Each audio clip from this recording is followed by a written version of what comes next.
Just got paid Friday night. Party jumping, feeling right. Movie shaking all around. Y'all remember that joint? BC. Just got paid Friday night. Remember Salt and Pepper? Well, I just got paid and it's Friday night. That used to be the joint. This was when everybody was getting, remember, Friday was payday. But late as you grow up and you get grown, Friday, it don't got to be on payday, fam. You get paid. I get paid on Tuesdays. So I don't, Fridays might be broke on Friday. Ain't nobody going no place. All right. We're going to have this conversation today, man. This is kind of an extension of what I've been saying in my previous two videos, but it's a different, I have a different thing that I want to talk about with the party people. First things first, welcome to CNN. I'm KirkKennedy.com. Let's go in, all right? On this channel, we take no part in the unfruitful works of darkness, but instead expose them, all right? If you are of the Christian tradition, such as I am, if you are a believer, a Christian, a fear of the Lordian, a follower of the way, a follower of Jesus genuinely, then you know as well as I do that tomorrow is not promised. Jesus told us, let tomorrow have its own worries. Worry about today. We focus on today. We live for today. Carpe diem, right? But we also know that the day of the Lord is approaching. And everyone, whether you believe in Jesus or not, we are told every knee will bow and every tongue will confess Jesus is Lord. So because tomorrow's not promised, but the day of the Lord is, we want to, as believers, remember the future. Remember the day that's coming, right? So remember the future. Remember the future. Right there, right there, right there. All right? I understand it's Friday, so I'm coming on a little bit late. This around time, people coming home from work, so you might not be watching me live today, but that's all right. But let's have this discussion. I want to talk about this, but first things first. You know what I'm gonna do? I'm gonna finish. Let me say what's up. What's good? God is my source. You've been, man. Listen, you've been on all the live streams, brother. What's up with you? Brian Rivera, what's up from the Chi-Town. I was about to say Chirac, but I don't want to say that. But I said it already, so it don't even make no sense why I said that. What's good with you, Brian? Peace. Peace. All right, peace in the middle for a second. Well, first things first. I had quite a few people get to me and ask me, like, hey, why don't you finish the story in India? All right, so let me tell y'all what happened in India. So let's get the rest of the story. All right, just a quick recap if you wasn't here yesterday. Here's what I told a story about being in India. We were surrounded pretty much by an angry mob of people in Southeast India in Visakhapatnam. It's nicknamed Vizag. And these people came out.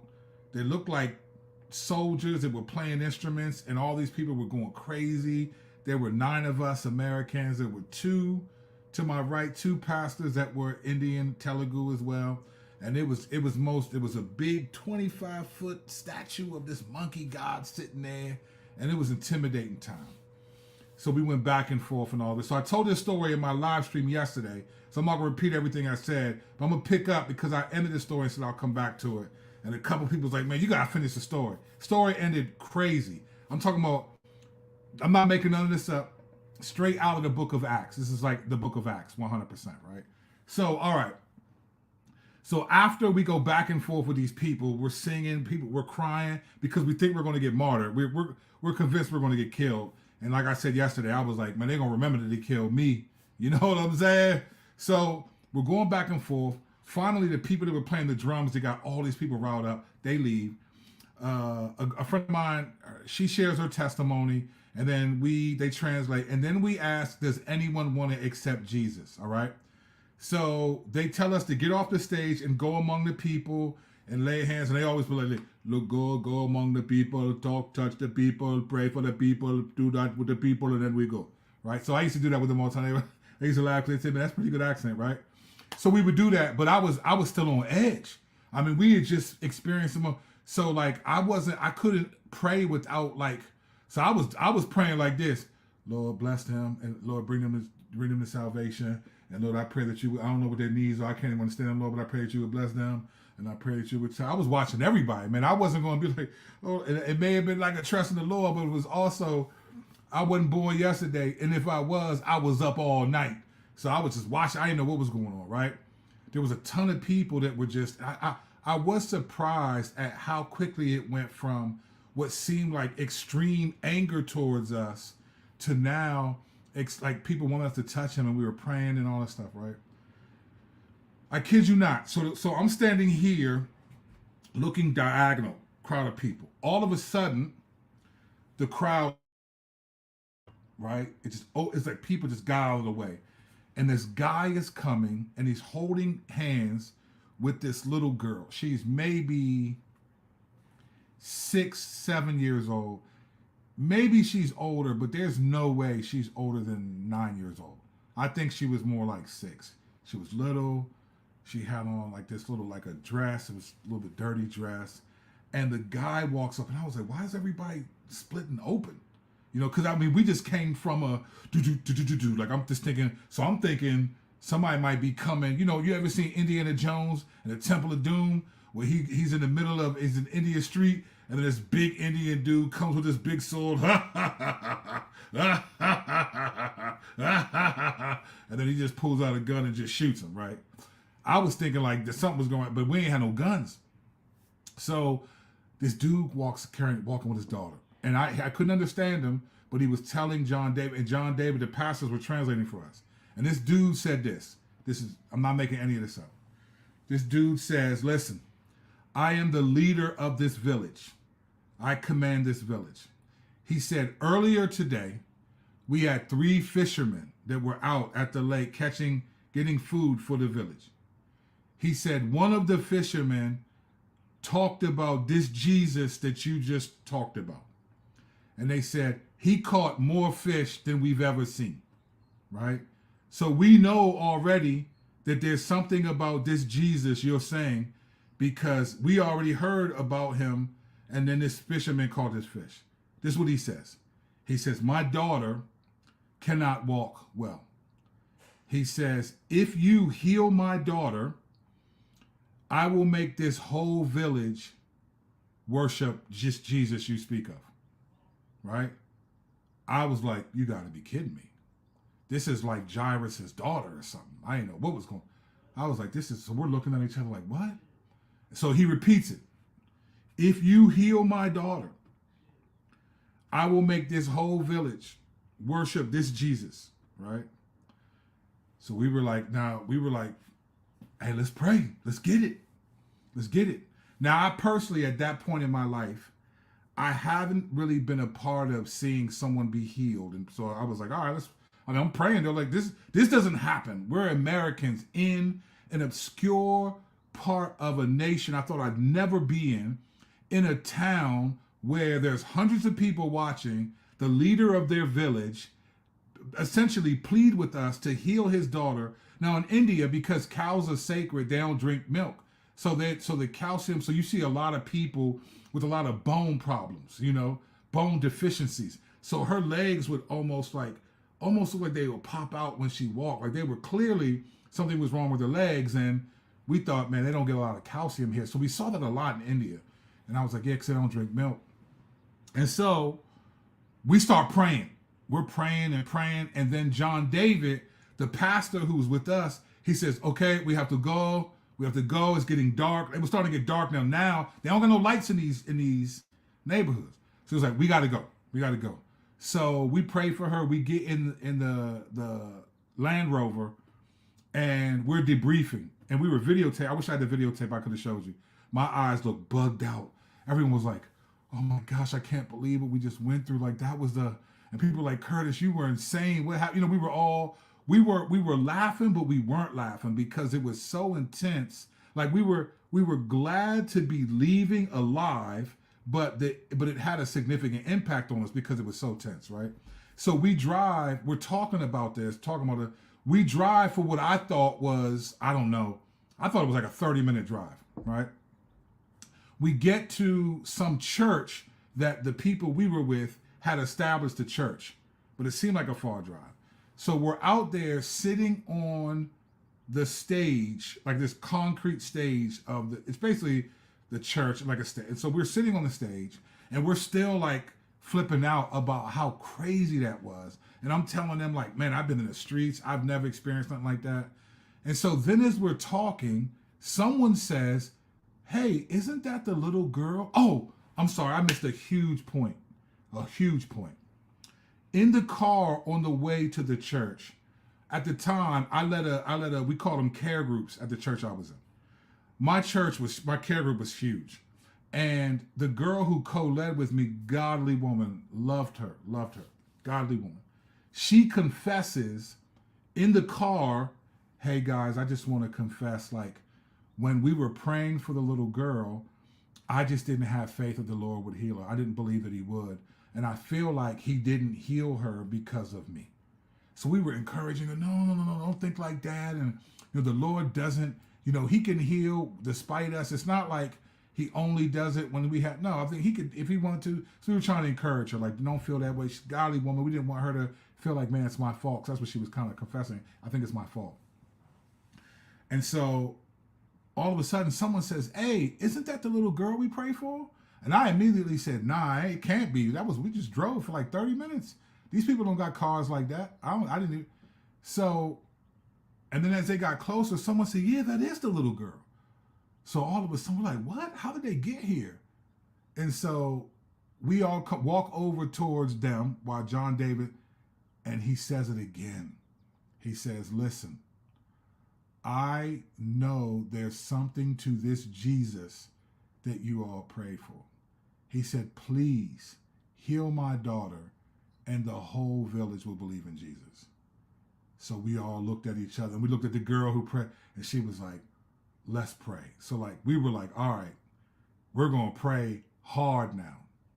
So we start praying for this girl, praying. She was a little girl. We start praying and praying and praying. And then all of a sudden, the pastor we were with, John David, says, stop. Everyone stop. And so we just stopped. And the little girl was rubbing the back of her thighs. And he said to her, he motioned with his hand, but he said, come to me. Can you walk towards me? And she shook her head, yes, and smiled. And so she walked towards him, and she was rubbing the back of her legs, but they weren't popping out like we had seen them in the village. And so he tells her to walk backwards. She walks backwards. She's rubbing the back of her legs. And then he tells her to walk forwards again. She walks forward and she's rubbing the back of her legs and they're not popping out and she's smiling. And then he says she's healed. I couldn't believe it. Because it wasn't dramatic. Like it wasn't like the movies where like the legs kind of... It was just like she could walk normally. We were freaked. We were like, oh my gosh. We were like, hey, give her... We had a big bag of lollipops, and you needed them joints in India because you didn't always, you were not familiar with this. We didn't know sometimes you needed a little American sugar to get you through. So we were like, oh my gosh. So they were like, give her candy. So then someone grabbed her and gave her the big bag of lollipops. And for a split second, the street meat came in, and I said, nah, fam, don't give her the whole bag. Just give her some of them. So I took the bag back. I know it sounds worse than what it was, but I took the bag back, took out a bunch and gave them to her, and then told them to stash the bag back because we needed them lollipops for real.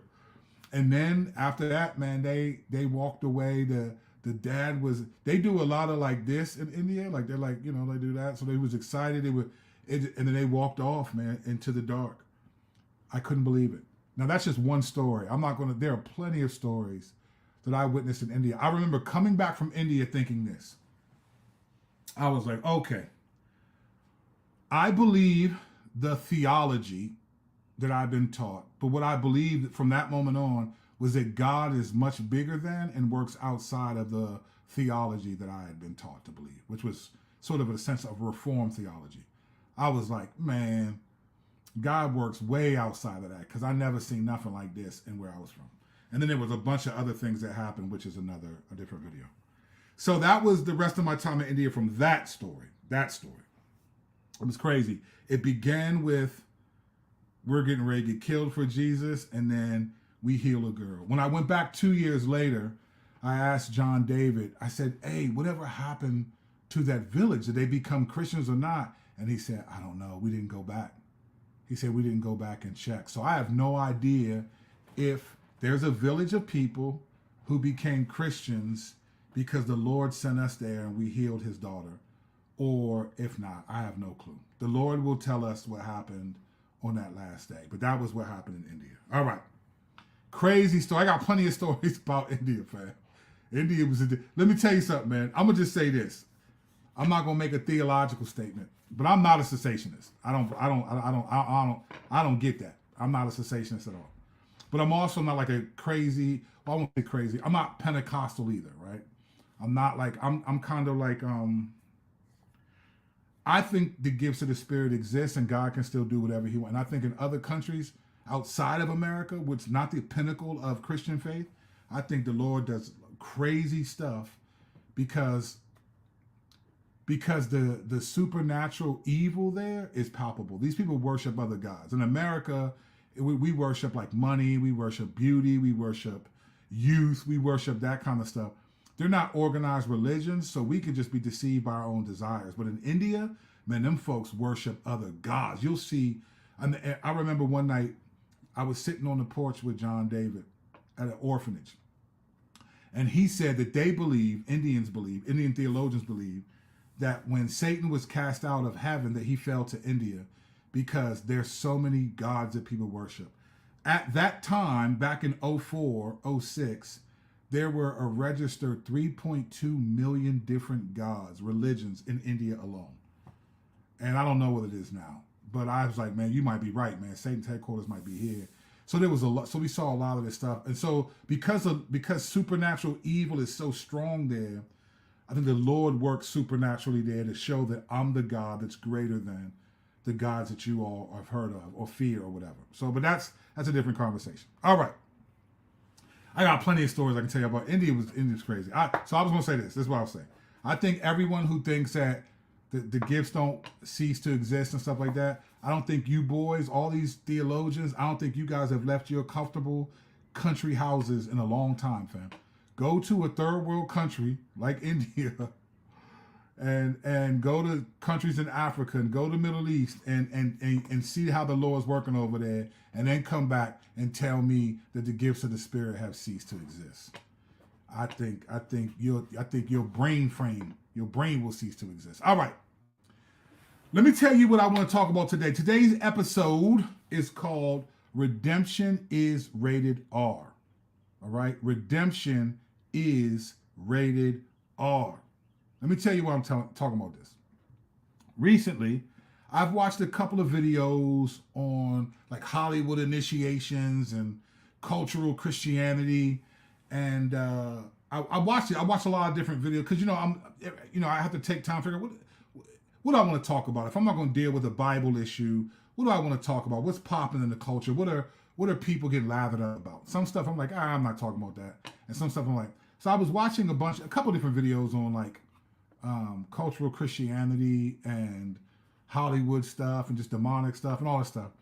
And I was actually blown away. I was surprised by a couple of the cultural Christianity videos that I watched. And the reason why I was blown away is because I felt like the people that videos were almost like surprised that there was like, this is an agenda, like a Christianity that, this is what I would say this. We should never be surprised at a culture that wants the kingdom but not the king, right? Because we live in a world that everyone wants to go to heaven, whether you believe in heaven or not. There's no one who wants to go to an afterlife, after this life, to a place of torment and hurt and suffering and pain. No one wants to go there. So even if you don't believe in that stuff, you don't anticipate when you die going to a place that is far worse than this, right? So it shouldn't surprise us, especially as believers, it shouldn't surprise us when we see a culture that wants the kingdom of heaven but not the king of heaven, right? That's just normal for us. So I was kind of surprised at what I thought was the almost surprise of some of the people presenting the videos. Like, we should expect them to have a counter Christianity. We should expect that. And then as I was watching videos, I started thinking about this, and this is connected to some of the things I've said about American Christianity in my 2 previous videos. I started thinking Satan's strategy, like cultural Christianity. Like the reason why we shouldn't be surprised, really, is because it's Satan's. It's a strategy of Satan to make Christianity, the morals of Christianity, something that Christianity to mimic it. Right, that's his job. A morality that imitates Christianity, and one of the ways I think he's done that in America is he's taken Christianity and made it more a fun for the whole family kind of faith. And I'm going to walk you through this, so stay with me. But if you leave, then you leave. Leave then. Leave. But like, I want to walk you through this because I think this is actually, we shouldn't be surprised based on the scripture we're about to look at, but also based on the way we've seen American Christianity work in our nation. Like right now, Christianity has been, I think, strategically by Satan, come this fun for the whole family, or what I would call a rated G kind of religion. I'm gonna call it religion right now, even though it's a relationship. I don't care.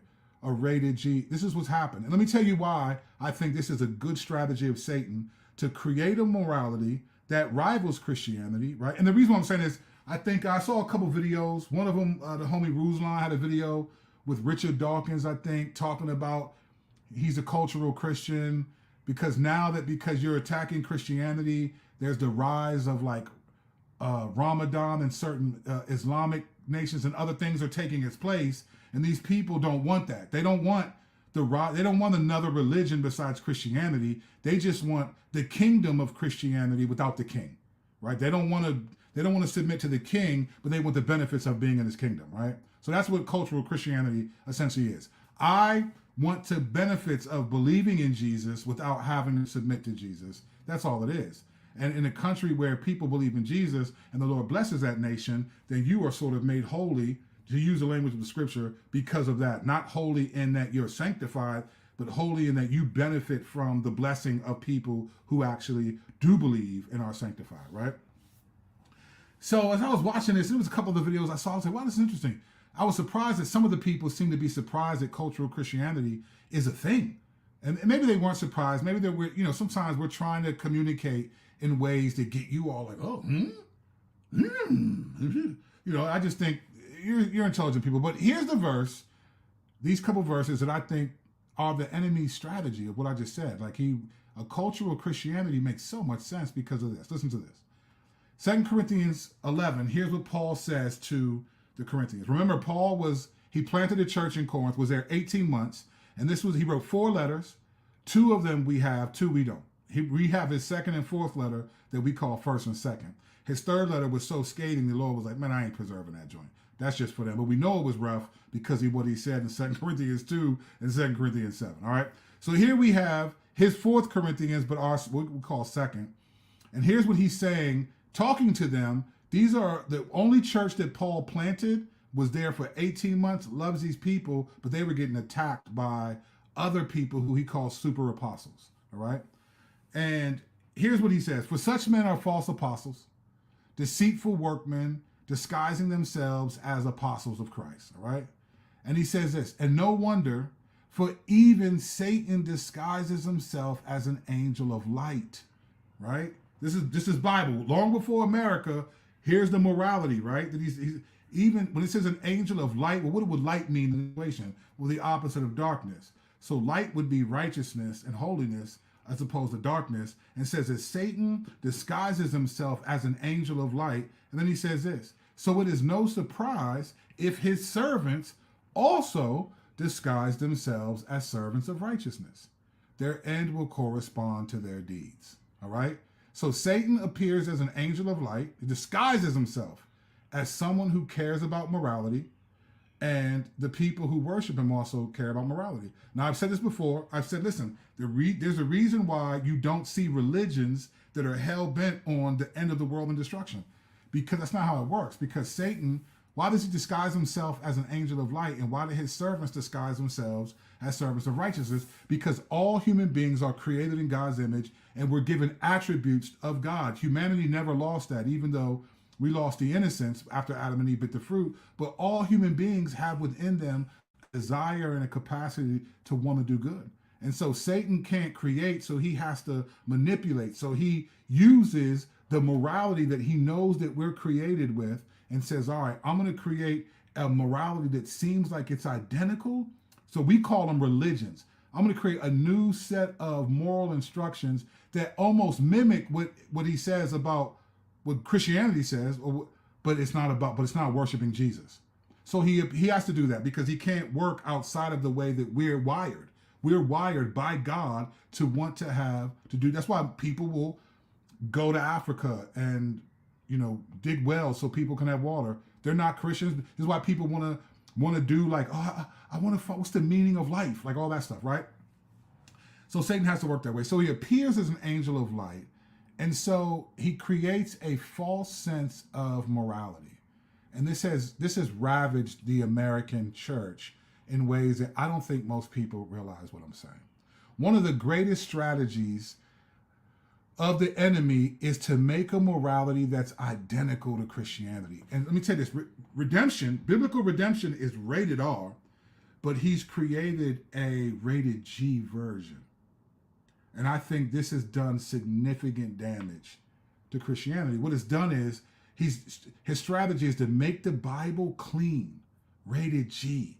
We want to make sure that our children can appreciate the Bible and understand it. So we live now in this weird place and I think we live in a weird place where Christianity is supposed to be rated G. It's supposed to be my 3-year-old should be able to watch and listen and participate in all these things. And so anything that doesn't allow for that, we don't want that because that's not good. It's not good for our children. It's not good. It's not wholesome.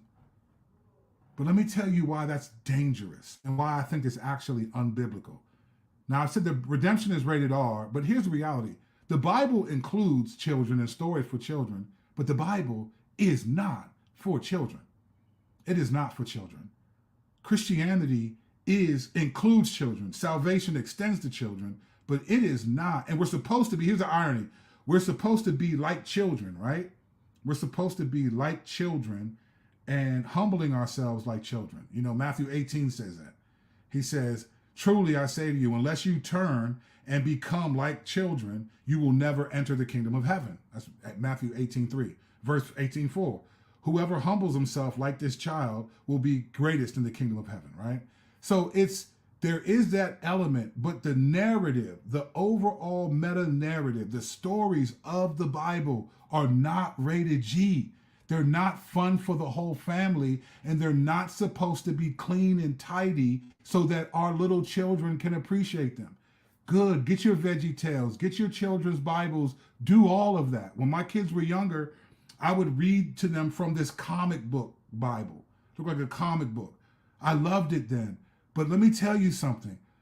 There are rated R stories in the Bible. The Bible is not rated G. And what the enemy has done has made us think we got to clean up the Bible. So we almost are like Thomas Jefferson. We avoid certain things and we don't want to deal with, we want to look at just these things and beauty them up. And that's not the way that God doesn't care about that. Let me prove this to you. We're just going to run through a list of stories that are rated R. Like these are like, if you're a child, how do you tell your child this? How do you make this rated G for your child? All right. So what do you do with the flood? What do you do with the fact that the God who's rated G, that the God of love that loves everyone, decided to kill every human being in the world except for 8 of them? And every animal and creature in the world except for 2 of every kind. How do you explain that? That is not rated G, right? God killed everyone. However many people were on the earth, then he killed them all. Like that's not rated G, right? What do you do when you get to Sodom and Gomorrah, fam? You got these 3 angels that come. They go into Lot's house. It says men, young and old, surround the house and tell Lot and them, Let us know the men, and you know what he means by know. Let us know the men that you come with. Lot begs them not to do it, and then offers his daughters who have never known a man. Now, keep in mind, we know later on in the Genesis 18 story that those daughters were engaged to other men. So Lot, as a dad, offered his virgin daughters to men to ravage their daughters, and they were engaged to other dudes. Sucks for those guys, right? This is not a rated G story.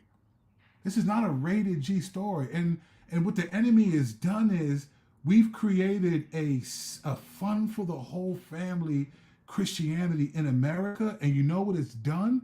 It's made the young and the people that we did it for, they don't need that. Christianity is boring to them because we avoid the reality of this stuff.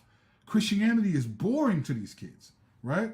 What do you do? I mean, what do you do with Abraham about to kill Isaac? That's a crazy story in Genesis, right? 21. That's a crazy narrative. So, Abraham, take your son Isaac, whom you've been waiting for all this time, the one I made the covenant promise with you, take him and sacrifice him. Okay, Abraham does it. Takes some couple men with him. Hey, me and the boy will be back.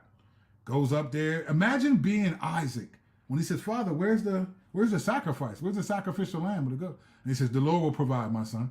And then he's sitting there, and then Isaac is getting laid down on the altar and getting bundled up the way they would the sacrifice. And then it says he reached for his knife to grab it. Now, I don't know if he put it up so that Isaac could see it, but imagine the traumatization that Isaac is experiencing knowing my dad's going to take my life.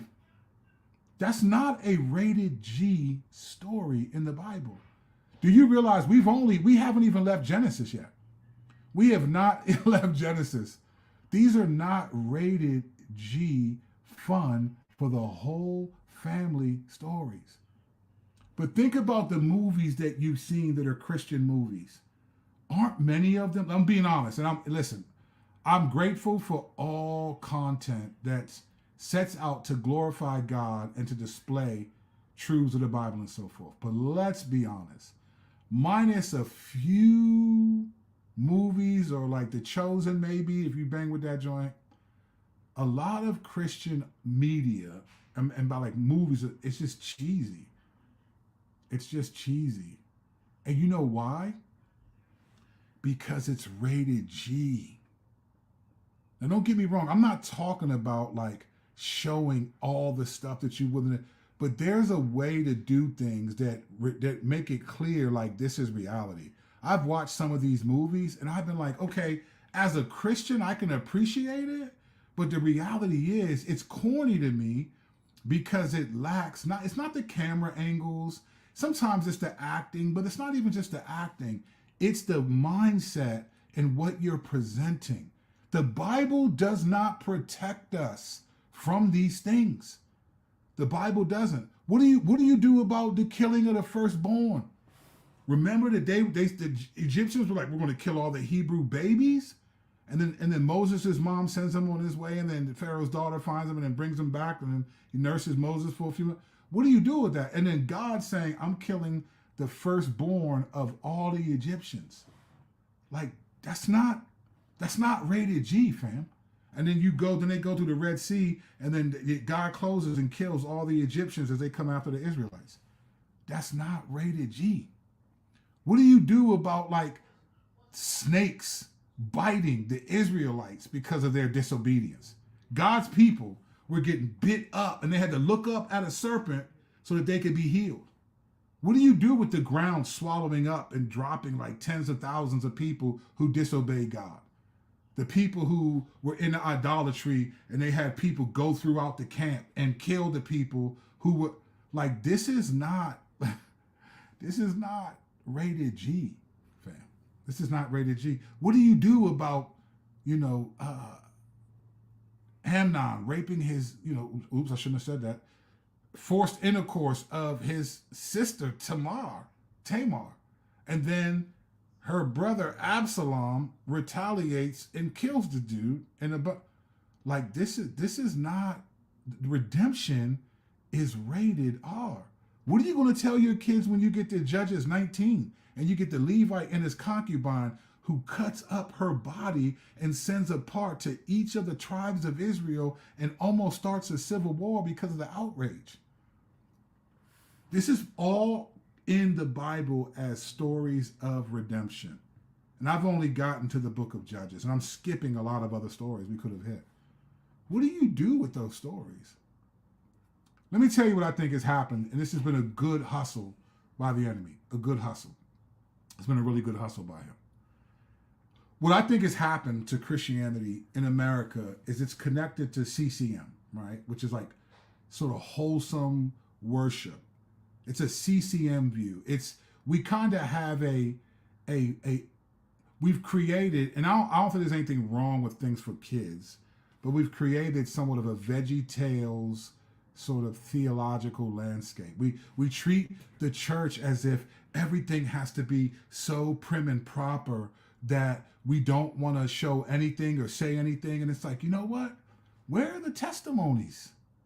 Where are the testimonies? Christianity today has no testimony because it's so clean.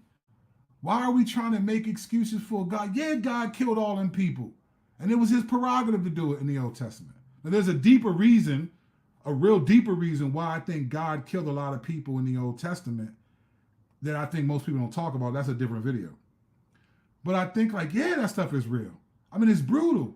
You know, Jesus chose the most brutal way to die to bring us our redemption. That's not rated G. It's rated R. It was so graphic that in the Bible they just wrote, and they crucified him. They didn't even want to talk about they didn't get into detail about how he was whipped. I mean, let's be clear. Unless you've seen the Passion of the Christ or something like that, we won't even think. We just know, and they crucified him, and we move on. But that phrase, and they crucified him, if you were alive back then, that would have been a gruesome reality. And if you saw it, that would have been a gruesome thing. I think Christianity today has no testimony, so it's like boring to people. So the generations of people that we were trying to make sure that we wanted to protect them from anything that was too blood and too weird and too sexual and too this and too violent and too that. These people don't even care. They get all their violence from their first person shooter games. They're more drawn to that. They're more drawn to, and it's like, wow, so the cross doesn't mean anything to these people. The brutality of Jesus being beaten, bloodied, and then it doesn't mean anything. And yeah, we can say, well, there's spiritual warfare past occurred. I get it, but that's not my point. My point isn't that it's not that. It's just that Christianity today in modern day America is so clean. And I think it's been a strategy of the devil. Remember what he does. Remember what the enemy does. Here's what the enemy does. He appears as an angel of light. And so those who disguise themselves his servants as angels of servants of righteousness, right? Why do you think all these other religions exist? Where do you think love is love came from? Well, God is love. So love is the LGTV community, right? The sexual alphabet community. Love is love. And the God is a God of love. So we're using the same words, but we're not describing the same love. It's all over the place. There's this sense where we've lost the reality that redemption is rated R, fam. I want to make sure that my kids and whoever, the gruesome reality of it. I'm not trying to make it clean for you to protect you from, sure, if you're talking to a 4-year-old, you want to say things in a way a 4-year-old can understand. But at some point, we have to make sure that people understand that the Bible is not rated G. It's not a good, clean, wholesome book. There may be children's versions of it, but it is not a children's book. I mean, this joint is no joke, fam. And I think that Christianity has lost a lot of its gumption. It's lost a lot of it. It lost a lot of gumption. And so now things like Islam and other religions that seem to be tougher are rising up. It's not that Christianity is soft. How can you say Christianity is soft when the God that we serve can destroy the whole world minus 8 people? How is Christianity soft when the God that we serve went into Egypt and chumped all the gods of Egypt? They couldn't stop. They couldn't do nothing.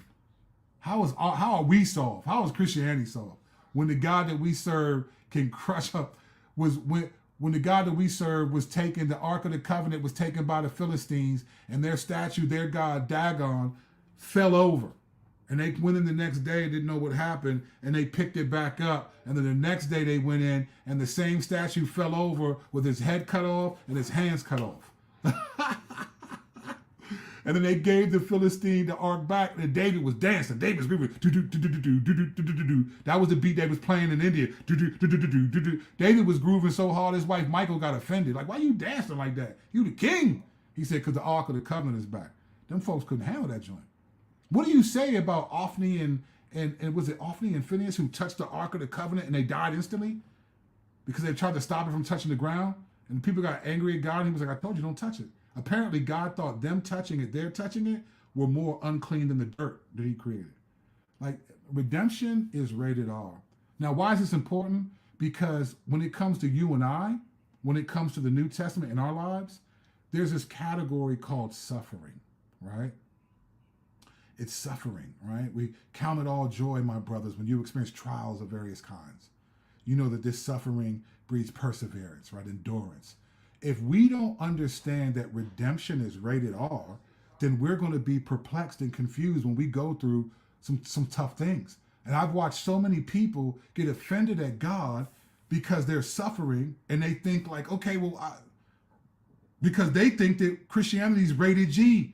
And this is what I mean. What the enemy has done is he's made us think that once we're Christians, we're protected from all trial and suffering. Huh? How is that possible when we become the primary targets of the enemy? Look, God does protect us for sure, but don't think for a moment that God is going to spare us all suffering in this life when he already said on multiple occasions, the suffering, the testing of your faith is for a purpose. It's for a purpose. And what happens is, if we think redemption is rated G, then there's no need for suffering. When suffering comes, when that rated R comes in our lives, we don't understand what's happening. And then we get confused, disappointed, angry at God. And some of us, unfortunately, walk away from the faith. They look for the other morality that doesn't seem to have the suffering that comes with the Christian morality. And then the enemy wins. He wins. Because he's going to create a kingdom, the benefits of the kingdom without that king. You don't have to have that king, but you can live in this kingdom.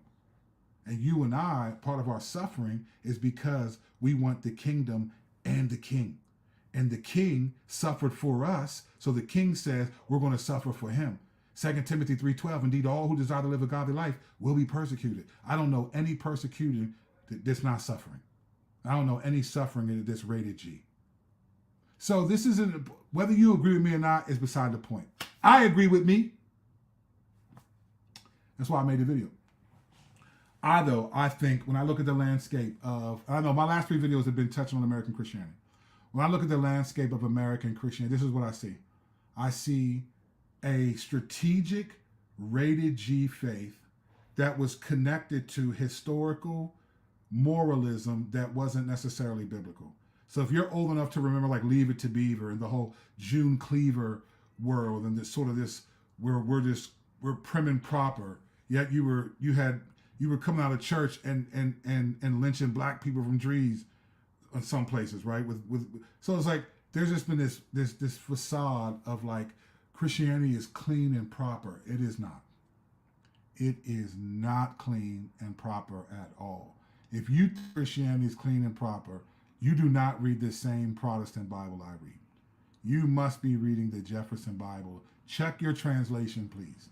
It is not prim and proper. The redemption is rated R, and that means there's going to be some rated R in you and R. And I've experienced some rated R in my life. I've experienced some rated R in my life, and I'm sure you have too if you're a genuine believer. And if you think like, oh man, it's supposed to be, why am I suffering? Why am I? Because you don't understand, or you've been, I think, strategically duped by Satan to believe that redemption is rated G. It's clean, it's fun for the whole family. No, it's free, sure. It is for the whole family, but it's not fun. It's not fun. It's not a clean, moral place. It's a bloody sacrifice. Christianity is bloody. It's brutal, it's devastating, it's perplexing, it's shocking, but it's authentic. Don't make Christianity need to be clean. Make Christianity real. And that's what we've lost. We're losing the younger generation because our Christianity is rated G and they're wired for rated R. And then we wonder why we can't keep them. But what do I know? What do I know? I'm just Curdy Kurt talking out the side of my neck. All right, let's go to the comment section. Here we go. All right. I wasn't born yesterday. If I was up all night, baby. You can take that. You're charismatic with a seatbelt, like Ruslan says, LOL. So I wouldn't, I heard him say that recently, and other people have said cautious, charismatic. I don't know if I believe, if the Bible teaches it, I believe it. I'm not a cautious, charismatic. I'm cautious about how everyone applies the gifts of the Spirit. So yeah, in that sense, I don't believe everything that everyone says about it. But I don't got a seatbelt on. I'm not, if I see it, if it's biblical, I'm gonna ride with it. Like in my church, you cannot stand up and speak in tongues in my church and there's no interpreter. But if someone has an interpretation of that tongue, I'm gonna let it go. Now, I haven't seen that happen in my 16 years. We have had some people start speaking in tongues and we was like, hold up. Listen, we ain't going for it. We gonna shut it down. We was like, hold on, we ain't with it. Listen, I believe part of the fruit of the Spirit is self-control. So you ain't gonna be falling out in my church and then jumping around and hi-yi-ing. If that's the case, we're gonna be like, well, look, why don't we let you go outside, go in your car, finish all that up, so we can get back. We're gonna go back to church. I wouldn't say I got a seatbelt on. I just think if the Bible teaches it, I agree with it. I agree. Because the Bible, let me say something. This is a different video I'm gonna do. The Bible doesn't resolve all the tensions that our doctrinal, our denominational distinctives try to solve, or our favorite theologians. The Bible does not resolve many of the tensions that people think the Bible has resolved. No, it has not. You just agree with some theologian because it settles it in your spirit. I'm a mysteriologian. That's what I am. I'm a mysteriologian. I'm a mysterialist. I'm not a Calvinist. I'm a mysterialist. I'm not an Arminian. I'm a Mysterian, right? I'm a Mysteriologian. I believe that there's mystery that God said, I'm not solving that. And I'm okay with that tension. You know why? Because the biblical authors were okay with that. All right, great point. I just experienced this with my 10-year-old granddaughter. Yep, going through the Proverbs. I was hoping she didn't hear. Listen, you was not lying. I was hoping she didn't hear. I'm telling you, that's no joke. I'll get to the other point. The most brutal story, can't remember if it was Leviticus or Judges with this guy. Yeah, I just did it. That's Judges 19, bro. Judges 19. Crazy joint. All right, V, I think I was hoping she didn't hear. Great points. I'm listening to Pastor Lois Thomas. Thank you for that. Thank you. You give some of the dope teasers, LOL. Thank you, bro. This is why I have a hard time making honest connections with brothers and sisters in Christ, because they want to stay rated G and are afraid of the real conversations. Dan J, brother, you are right. You are right. I think when I say this, bro, I'm not the Lord, so I could be wrong, right? But I truly believe that much of what has happened to the church is what you put right here. You can't be real. You can't even have testimonies. Like, you got to come in and do, you know what people do? Well, I was going through a lot, but God, oh, hallelujah. And everybody starts shouting about the but God. But man, if you don't know what God did before, the but God is just getting you excited. You don't know what, if you take out the testimony of God, right? If you take out where I was, the evil that I was into, then the good that I'm doing now doesn't make sense. But God doesn't explain everything. What happened before God? You can give me but God, but give me before God. We're afraid to do that in churches. We go, no. We got to keep it clean, sister. Keep it clean, brother. Nah, say you was doing it. I mean, don't say it in graphic detail, but like there's a sense where we've just lost it, man. We've lost that reality. That first Samuel 5 shows God has a sense of humor. He definitely does. Says, I don't want to cause a believer to fall away from real talk, but it makes me have to hold my tongue on lots of things. I don't know how to balance it. You know, I think what I would do is I ask people questions. Just be like, hey, let me ask y'all this. What do you think about stories like this? Ask people, how do you think about stories like Judges 19. Levite cuts up his concubine. How do you think about God killing the Israelites when they did this? How do you think about that? How do you think? I mean, that's just crazy to me. You know, we accept the cross because we know what it does. But before a second, think about, out of all the ways that God could have brought about salvation, he decided to choose the most brutal way possible. What are we talking about, fam? Like, that's no joke. That's why I had a bunch of people at my house on Good Friday. We watched, not a bunch, but it was a small group, but it was a good group of people. We watched the Passion of the Christ. I'm not going to avoid that. I've shown my kids that already. You know, I'm not going to avoid that. Like, this is why I love that. People are like, I can't watch that. Why can't you? Because if you believe that happened worse than what happened in that movie, why can't you? Why do you accept it when it says they crucified him but unwilling to watch it, a presentation of it? Because we're rated G, Slim. And I think, we think like we're doing something good but when suffering comes, suffering doesn't feel rated G. Anyone who's suffering right now, tell me how rated G it was. No. Especially if it's happening for a long time, you've been praying and there's no reprieve. That's rated G to you? No. You get confused, you get perplexed. Man, I thought I was supposed to, be kept from this stuff. And that's not how the Lord works. It's not how he works at all. I think Christians get soft because we're not as militant as Old Testament Israelites. We're taught to turn the other cheek and love our enemies. Not sure if that's what I think there's a part of that. I think there's a part of that, right? But I think that's about obedience, right? We can still have the knowledge of truth, right? That's about, and in the Old Testament, God told them, like in 1 Samuel 15, he said, man, kill all the Amalekites. Why? Because the Amalekites were the first nation of people to oppose the Israelites when they crossed over, when they came out of the Red Sea. He said, kill all of them. I'm gonna remember Amalek. We're gonna kill all, I want to block them out. That's God's prerogative. What the Israelites had in the Old Testament is they had a sense of this God's prerogative. We trust him enough that if he says do this, is what we're going to do. So most of us are still on milk and are comfortable staying there. Nobody wants that. Yeah, I agree with that, brother. I agree with that. Got to catch this video from the beginning on replay. I missed your main point of the video. No, you've heard it. Redemption is rated R. That's the main point, Rich. Redemption is rated R. It's rated R. I think what we've done is we've created a narrative of the Bible that it's supposed to be clean, and like we want to. It's almost like we have to present the Bible in a way that a 5-year-old will not be uncomfortable with. And I just think the Bible is not presented that way. Listen, if you were a Jew in Jesus's day, you had to, for your bar mitzvah. I think it's still like this. I think I could be wrong. I'm not a Jew. I'm not in Judaism. I'm a Mysterialism. But you had to memorize the Torah, the first 5 books of the Bible, by the time you were 13. That was when you were considered a man. So like in Latino culture, it's a quinceañera for the girl when she's 15.